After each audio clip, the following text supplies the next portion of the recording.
accompli la promesse, mais de quelle manière?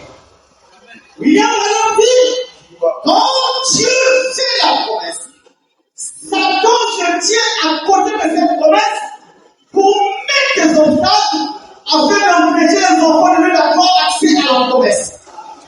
Il ajoute encore, quand ce même Dieu fait la promesse, lui-même aussi il se tient à côté de la promesse pour accomplir sa promesse. Amen. Les deux se tiennent à côté de la même promesse. Satan comme Dieu. Et le Dieu ne veut pas. C'est de nous empêcher. C'est de nous empêcher par divers obstacles.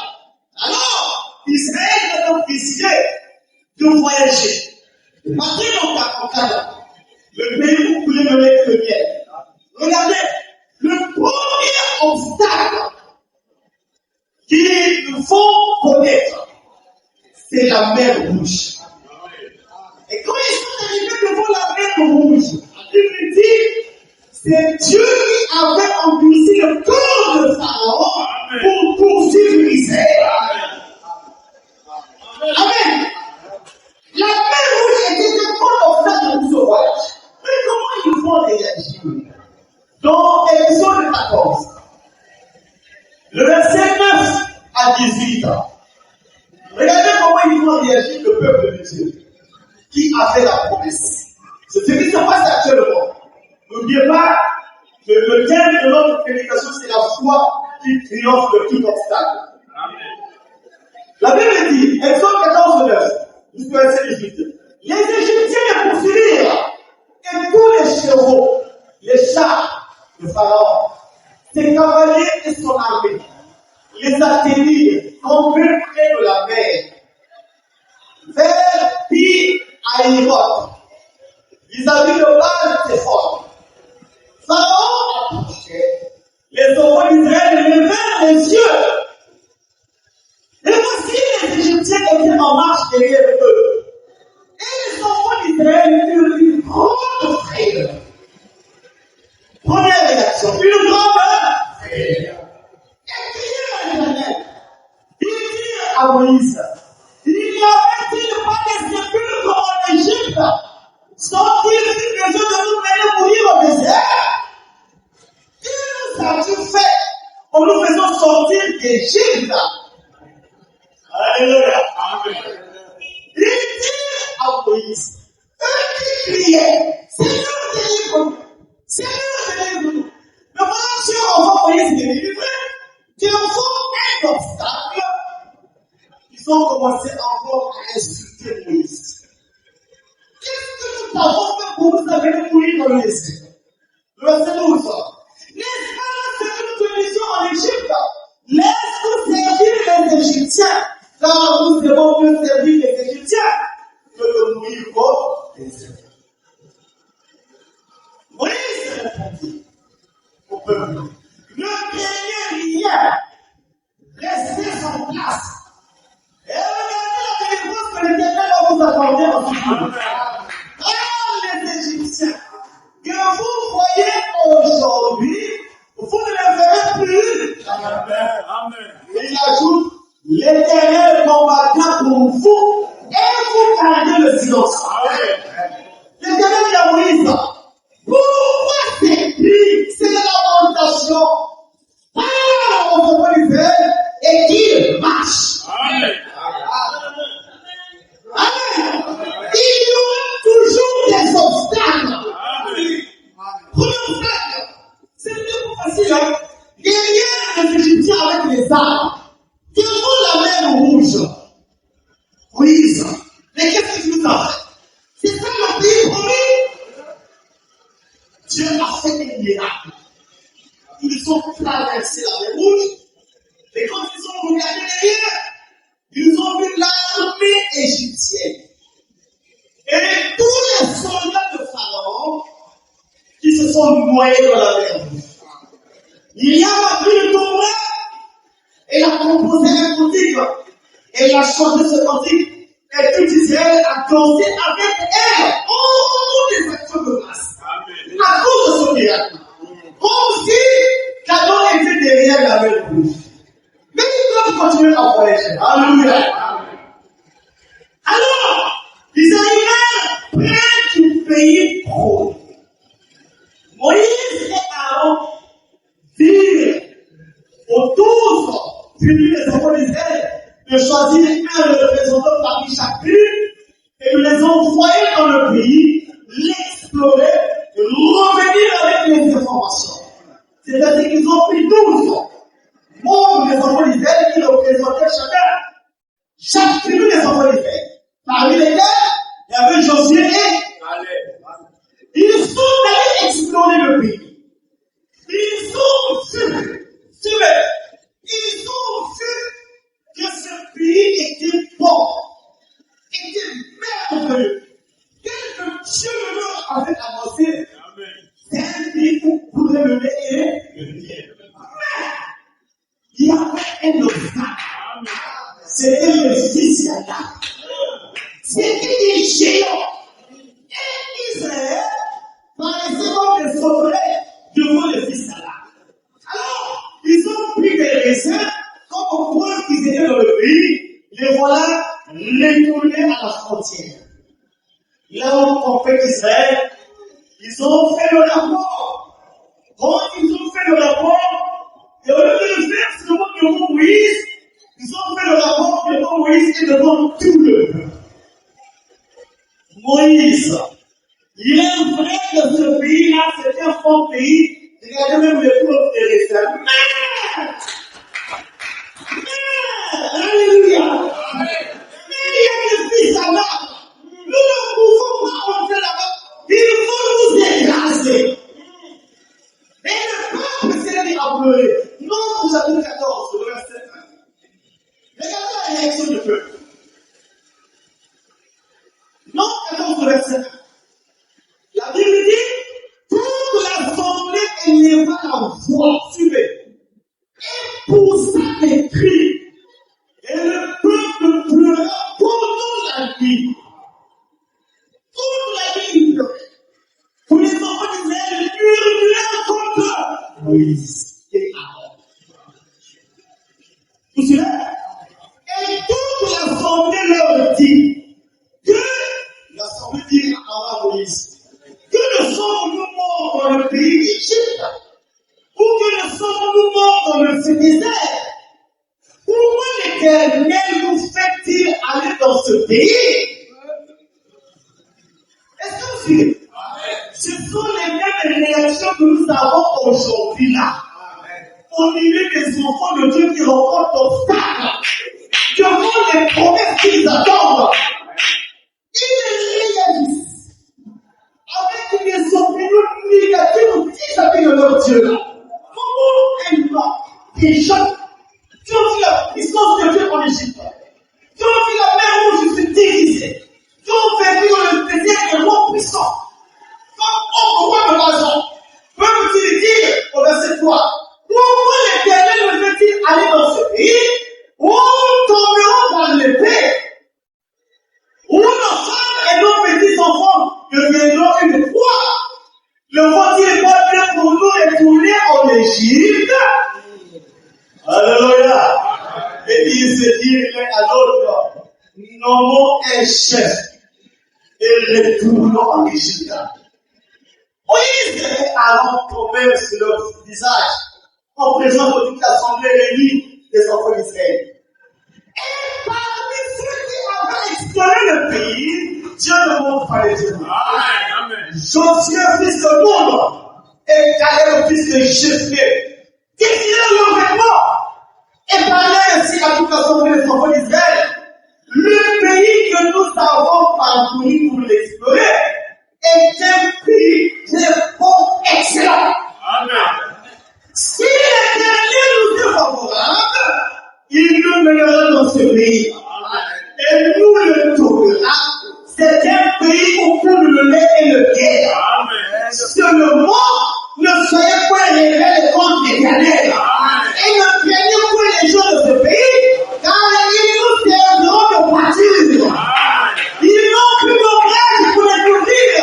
L'Éternel est avec nous. Ne les craignez point. Bien aimé, aujourd'hui le pays là c'est quoi? C'est le message. Le message, c'est notre pays. C'est notre patrie. Et là, donc, nous avons les promesses. Chacun de nous attend une promesse. Mais en attendant cette promesse, Satan a mis sur notre chemin des obstacles. Maintenant, comment réalisons-nous face à ces obstacles-là? Est-ce que nous réalisons comme les 10 autres Christians, ou bien comme Josué et Caleb? Eh bien, devant les obstacles, William Branham dit, Dieu a donné aux croyants un super sens qu'il n'a pas donné aux incroyants. Et c'est ce super sens-là qui nous permettait de renverser les obstacles. Nous en avons la capacité. Alléluia. Il dit dans la prédication de la persévérance, paragraphe 102, le prophète dit, vous pouvez avoir beaucoup d'obstacles. Chaque personne qui s'engage à rencontrer Christ découvrira qu'il a beaucoup d'obstacles. Vous avez ça? Chaque personne qui s'engage à rencontrer Christ découvrira qu'il a beaucoup d'obstacles. Rien ne se fera facilement. Mais votre foi n'en a aucun. La foi ne connaît pas d'obstacle. Vous avez ça. La foi a des points sur la poitrine et de très gros muscles. Les raisonnements surgissent soutenant, vous savez, c'est raisonnable. La foi fait ressortir ses muscles, bombe le torse et dit, tais-toi. Raisonnement, tais-toi, assieds-toi. Et la raison sort d'un pont dans un coin et occupe son tabouret. Alléluia. C'est vrai, la foi a des muscles et elle est nécessaire dans ce qu'elle dit. Amen. La foi ne connaît pas d'obstacle. Hein? Et bien aimé. Et la foi vient de ce qu'on entend. Amen. La parole est révélée. Amen. Au fait, par exemple, son catholique, c'est ce dont nous avons besoin ce soir. Amen. Tu vas faire une activité, le premier point de rencontrer, c'est Satan. Satan dit une promesse par la foi, mais ta foi sera combattue. Satan fera tout le possible. Le prophète dit, quand Dieu avait dit à Abraham, je te donnerai un fils. Ils ont attendu pendant longtemps. Le fils ne venait pas. Sarah avait perdu sa vie de prière. Et quand quelqu'un perd sa vie de prière, il perd sa foi. Sarah a perdu sa vie de prière. Elle dit, chérie, on a beaucoup attendu, on a jeûné, on a prié. Est-ce que c'est bien par moi que je donnerai un fils? Je suis devenu vieille, chérie, regarde. On dirait que c'est Agar, ma sœur. En première fois, je vais avec elle. Parfois, tu sais, Dieu, ça c'est le raisonnement. Et après, il est parti avec Agar, Ismaël est venu. Voilà les Arabes. Amen. Avec les musulmans. Oui, c'était un obstacle de Satan pour empêcher lui d'accomplir sa promesse. Amen. Amen. Et chacun de nous vivra cela. Les obstacles, si vous êtes l'enfant de Dieu. Mais ce que nous avons besoin ce soir, c'est la foi. Ce dont l'Église ce soir a besoin, c'est ce dont le groupe pentecôtiste a besoin. La foi. C'est ce dont le monde entier a besoin. C'est ce dont j'ai besoin. C'est ce dont vous avez besoin d'établir. Amen. Vous n'allez pas conquérir les promesses de Dieu par la vue, ou par les sens de la chair. Il y a qu'un seul sens qui nous permettra d'avoir accès à ces promesses. C'est le super sens. C'est la foi. Et la foi ne connaît pas d'obstacle. Bien aimé, la foi ne connaît pas d'obstacle.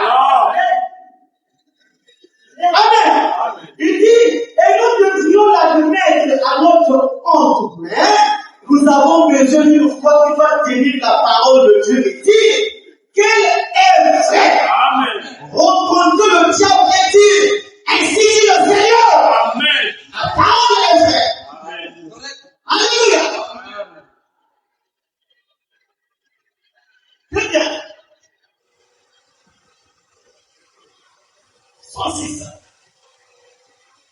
Il a dit, dans 105, l'autre jour, je lisais un homme qui disait que le diable lui est apparu.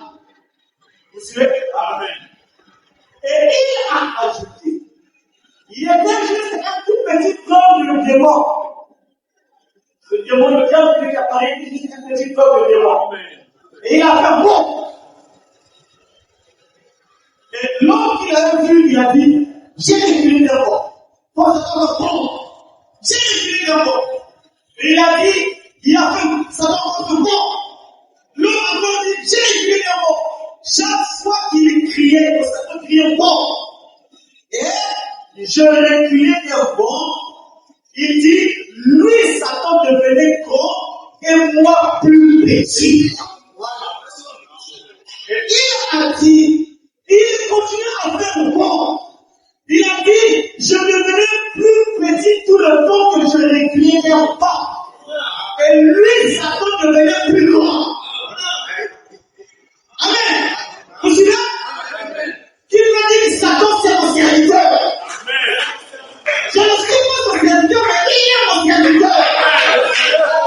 Il obéit à mes ordres. Paragraphe 7, il a dit, je savais que je devais le combattre d'ici là. Il a dit, j'ai regardé tout autour. Je me suis dit, avec quoi j'ai trouvé la parole de Dieu?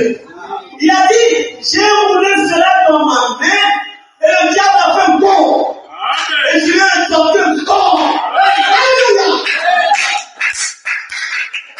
Quand ça a fait bon, quand il est régulier, il devenait plus petit, ça devenait grand. Mais quand il a trouvé la chose, il lui permettait de combattre Satan. Il dit la parole, quand c'est un bon, lui il répond bon. Chaque fois. Amen. Chaque il a dit, quand je lui ai tenté bon, chaque fois que je faisais bon, il devenait plus petit et moi plus grand. C'est ça. Vous saurez à le combattre tôt ou tard. Vous savez, les gens ne croient pas que le diable existe. Par exemple, les gens pensent que Dieu c'est une bonne pensée. Non, Satan c'est une mauvaise pensée. Non, Satan n'est pas une simple mauvaise pensée. Satan c'est un être réel. Il existe. Il est ton ennemi. Tu le rencontreras sur ton chemin.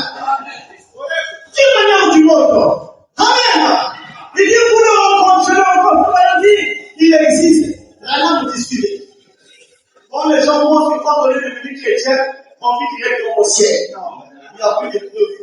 Et il dit, je le rencontre tout le temps. Amen. Je le rencontre tout le temps. Amen. Moi, maintenant, je rencontre Satan tout le temps. Oui, je lui tiens tête chaque jour. C'est pareil pour tout autre croyant. Oui, vous aurez à le combattre tôt ou tard. Ainsi, vous feriez tout aussi bien de commencer maintenant même. Il n'y a qu'une seule chose dont il a peur, c'est ce chant. On le son de Jésus, c'est le message. Restez dans le message, vous serez des vainqueurs. C'est ce chant et cette parole. La foi tient cela. Elle est forte. Elle avance. Amen. Tant que nous serons sur cette terre, nous le rencontrerons sur notre chemin. Ça peut être dans la santé, dans la famille, dans les finances, dans la profession, dans la société. D'une manière ou d'une autre, Satan connaît les enfants de Dieu. Amen. Qui a prêché mercredi ici là, donc c'est vrai, je ne sais pas. Il disait, lorsque les ennemis se séparent, sont allés prier pour le témoignage. Comme le mercredi, vous avez dit ça. Amen. Et il disait, au nom de Jésus, que Paul prêche. Sortez. Mais qu'est-ce que le démon a dit à ces choses-là? Nous connaissons Jésus. Et nous connaissons aussi Paul. Nous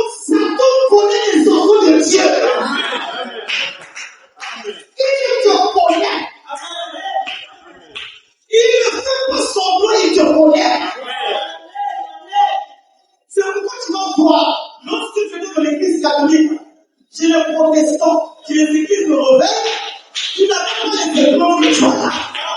Tu ne l'avais pas. Mais lorsque tu as pris le message, c'est pire.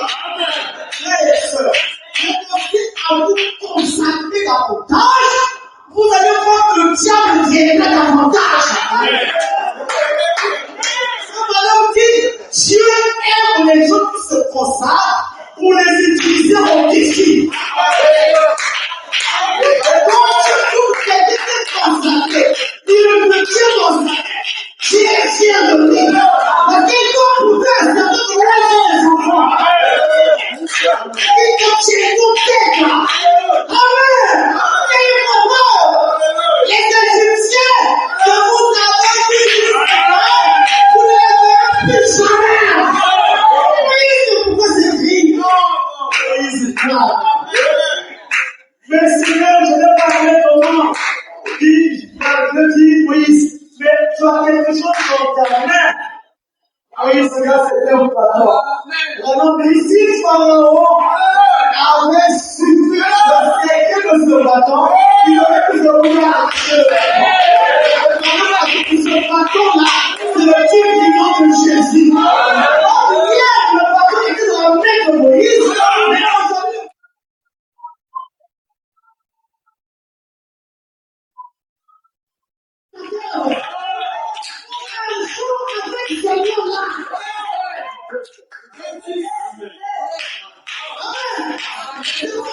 aujourd'hui, qui nous séparera de Jésus? Peu importe les situations faites, peu importe les efforts, viendra un temps où beaucoup de gens vont t'abandonner. Mais qu'est-ce que ça décide? Chacun aura sa raison. Mais dans toutes les choses, ne regardez pas son derrière. Quand il fait bon, quand il fait bon, quand il fait bon, quand il fait bon.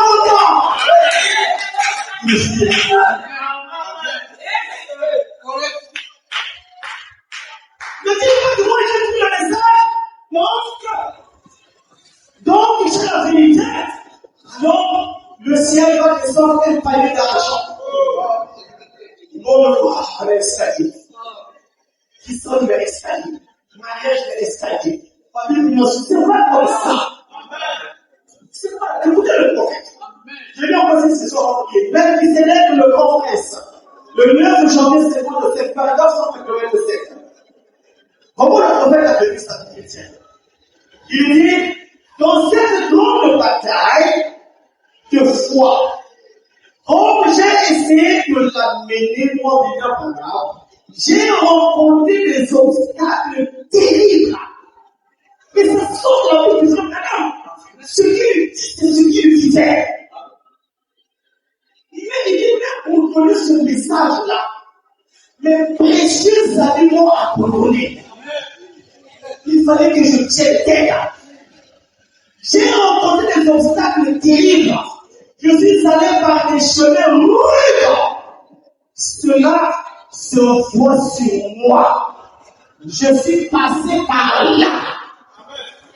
Tout enfant de Dieu passera par là. Tu passeras par là. Et peut-être que tu es en train de passer par là. Ne le dis pas. Amen. Même cela a été, il dit, même cela, celui-ci, même cela a été la chose la plus bénie. Je ne me changerai pour rien au monde. La chose la plus bénie, c'est lorsque tu as traversé là. En moi que je n'ai pas dit pourquoi il est légitime. Une visite à l'agitateur, tu as passé par là. Comment tu as le caractère de l'aimer là-bas? C'est pas sur une carrière de fleurs. Hein? Nous avons la foi de renverser les obstacles. Comme Dieu a fait la promesse, c'est pour toi. Alors dit, Dieu ne peut pas te changer. Attends, je vais dire ça. Le pauvre, la cause de la parole. Le 23 décembre 62, paragraphe 66, il dit, vous aurez toujours à subir cette pauvre. C'est le pauvre de la foi. Elle a assumer cette œuvre. Pourquoi? Tout homme qui vient à Christ doit d'abord être formé comme un enfant. Amen. Pour le but auquel Dieu l'a destiné. Amen. Et souvenez-vous, si seulement vous pouvez rester tranquille, rappelez-vous, s'il vous a appelé dans un but donné, il n'y a rien qui puisse empêcher cela de se produire. Et tout ce que je dis à mon sang, donc même l'obstacle de Satan, c'est seulement un épouvantable. Un jour, il faut avoir dit, quand je partais passer les vacances au village, ça arrive souvent cette habitude d'aller passer les vacances au village. Et à l'heure où les bébés faisaient des plantations, ils se rendaient compte que dans cette période-là, les silicides, donc les animaux de bouche sortaient pour les ravager. Qu'est-ce que les bébés faisaient? On prenait un poil dans la main ici, et on lui met un habit. On lui met un habit. Un haillon. Et quand le vent souffle, l'habit bouge. Mais donc, il y a une main qui est en forêt, qui fait en les choses sont, il y a quelqu'un qui est là. Tu peux me rentrer seulement me tuer. Alors les animaux fouillaient, mais parmi ces animaux, il y en avait qui étaient louisés. Quand ils fouillaient, ils avaient dit qu'ils n'ont pas dit qui était. Quand le vent souffle, la vie bouge. Quand le vent s'arrête, la vie s'arrête. L'animal dit, oh, il y a que le bouge. Tout est toi, tout est bien. Et il mange à côté de la vie ne lui fait absolument rien. Je vous dis que Satan, c'est un gagnant. C'est un épouvantable. Amen. Il peut bouger, mais son âme n'a pas de munition. On prend et mangeons. La promesse est pour nous. Alléluia. C'est pourquoi on dit, si Dieu vous a appelé dans un but donné, il n'y a rien qui puisse empêcher cela de se produire. Il n'y a pas assez de témoins dans le lieu de tourment pour empêcher la parole de Dieu de se manifester. Vous êtes bien dans un but et personne ne peut prendre votre place.